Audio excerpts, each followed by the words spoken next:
The Joe Rogan Experience. So as much damage as I did to my family and their hearts, me getting better can relieve them of that burden.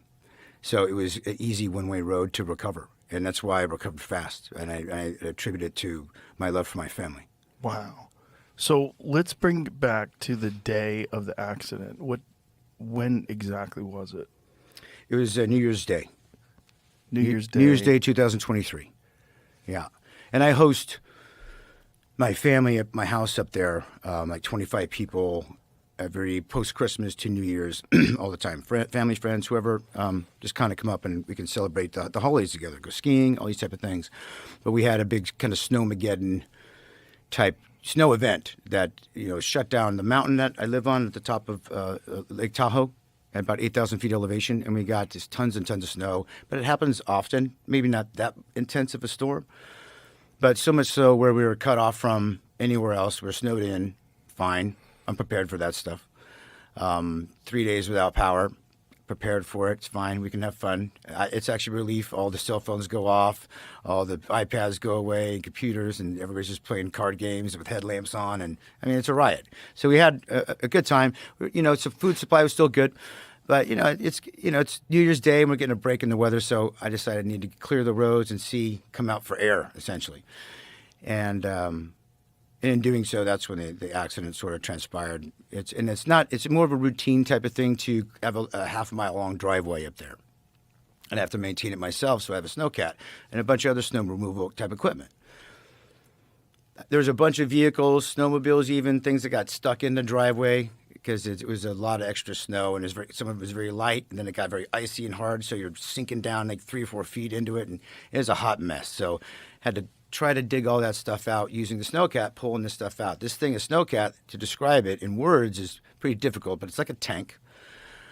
It's probably, 12 feet wide, the tracks on each side, so it spins like a tank, like a skid steer. There it is. Yeah, there we go. That's a small, tiny version of one. But yeah, it's something kind of like out of Star Wars, But this mine are metal tracks. It's more like that one right there. Oh, you got one like that? That's it. That's exactly like the one I have. So it's about like 16,000 pounds or so, and it's very nimble on the snow. On the snow. Just to see it physically, put it back up. To see it physically, and to know that that's what ran over your leg. Oh, my whole body. Oh God. Yeah. It was. So you have to step on the tracks, you see, to get into the cab to operate it. So stepping on the tracks is a normal thing to do. You just don't do it while you're operating it, right? You're on the thing, right. You drive it, it's just easy. It's a thumb, go forward, reverse, and you're neutral, and that's it. It's really easy to operate. But it was just, the accident happened because you have to get in and out off on those tracks, and I hit the thumb thing, and it threw me off, and I was going towards my nephew, so I had to jump back on and try to stop it from killing him because it was going to crush him between the truck and that big blade that I have. You see that thing? Yeah. It's a few thousand pounds. That thing's gnarly. But so my instinct was to jump back on it and try to stop it. Obviously it didn't work out, and it got ran over, and there you go. How much of your body did it run over? All of it. Oh my God. Because I went. If the tracks were here to jump in the cab, I leapt up and over to try to grab onto it and got sucked under the whole thing. So the whole length of it just kind of. So there's like a set of wheels that turn these tracks, you see, and there's like 6 wheels. So it undulates. So I felt all the undulate. The first one was the worst, like the pressure and the skull crush and all that stuff, and then it releases because then the undulation of the tire and the track. And you're awake for that. You're just like by the 6th undulation, just like, all right, just kind of finish already. And you're just like, almost like, you're drowning and being struck by lightning and bleeding out. It's all the things all at once, man. It's like immense pressure and a movable object. And, my skull kind of lost out but still survived. And your skull got run over. Yeah. It's like,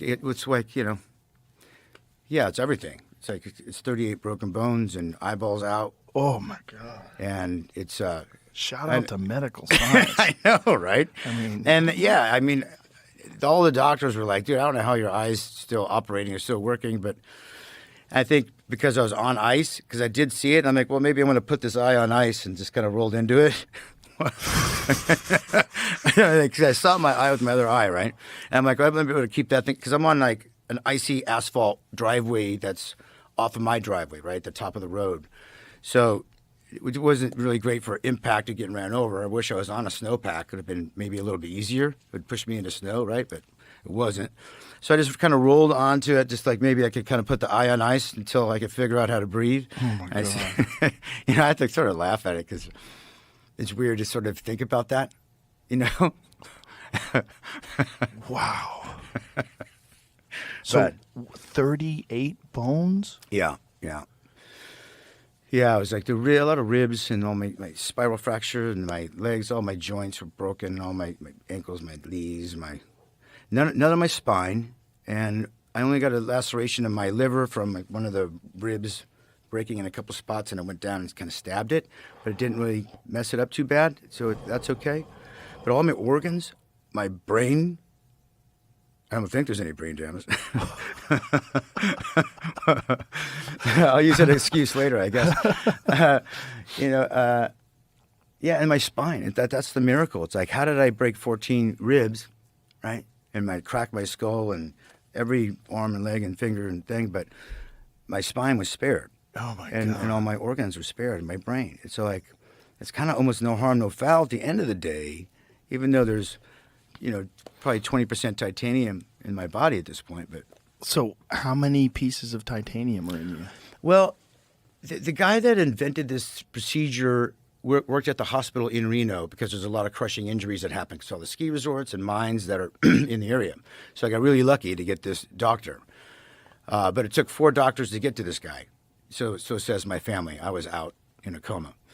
But once they found this guy who was on vacation, the mayor of Reno actually called him and said, you got to get back and help my friend out. And so he rushed out, and he's just like, this is what he does for a living. He's like, oh, this is easy. I can't wait to do this for this guy, So it relieved on my family, but there was such relief because they were like, oh, he's going to lose his eye. We're going to cut off his leg. I mean, all this kind of tragic sort of prognosis, whatever you want to call it, right?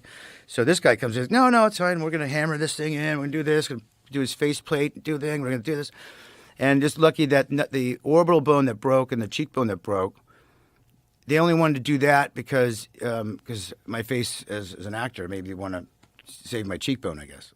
Not that I cared about it, but yeah, he fixed up all my ribs, and they used like this mesh, and he has this sort of weird way to kind of handle. If you fix 1 or 2 of the ribs that are all broken, the rest will kind of fall into place. The body's pretty miraculous. Just give it a little direction, and then it heals on itself, and it'll grow the bone.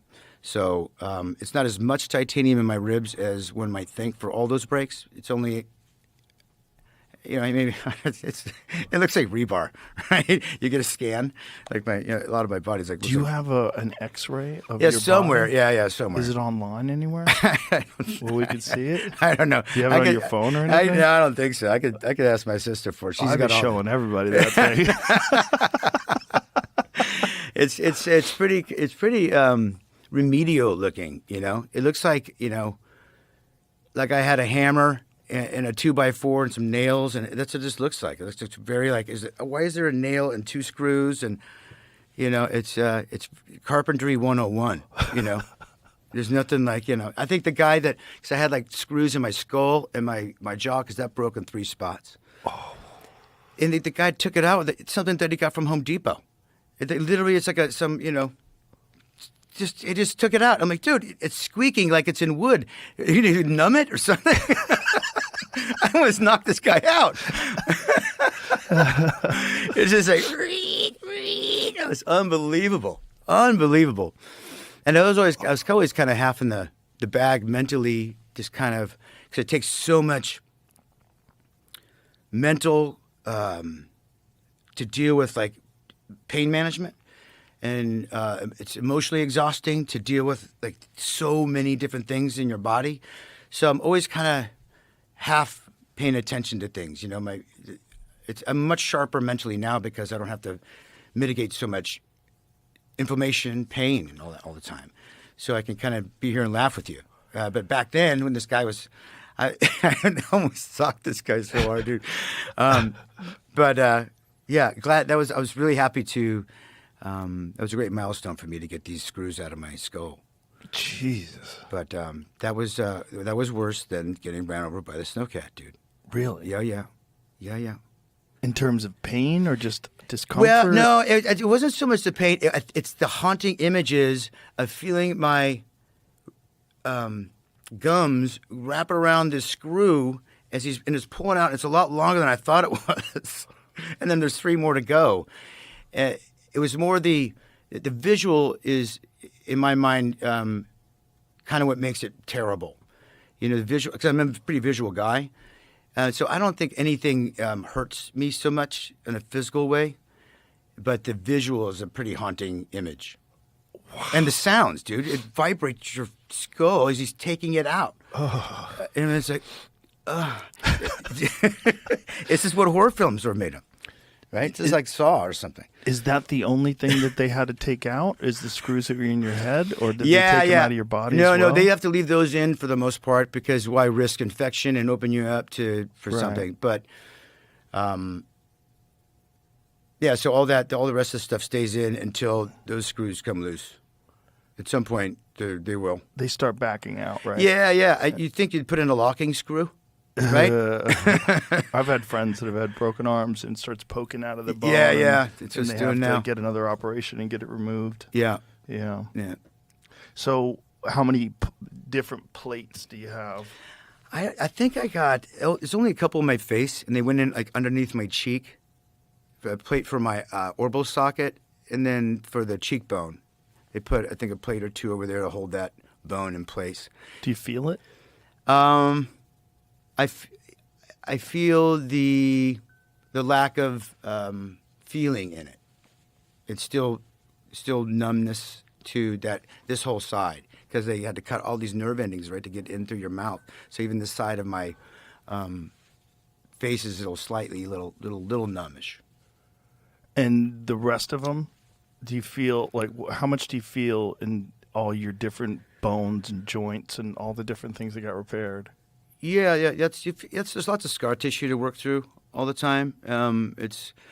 What's great is like it's not any one spot. It's like it moves around. You know, even if you're not injured, it's like if you just twist your leg wrong and then it goes up into your hip and then it's in your shoulder. It moves around. Your body it moves it around. So you just kind of stay on top of it, and there's always something to work through, you know, in your body, you know. And it's just, look, I already have to do it anyway. I'm 54. I'm going to have to take care of my health, and I just have to make it a very central part of my life. So. And so now, do you have full range of motion, full mobility? Mm-hmm. Everything is back to normal? Yeah, I don't know what normal is. Right. You know, I'm going to be, you know, I feel like I'm maybe 110% just because spiritually and mentally I'm so much better. I got so many gifts from dying and coming back that, I'm 150%.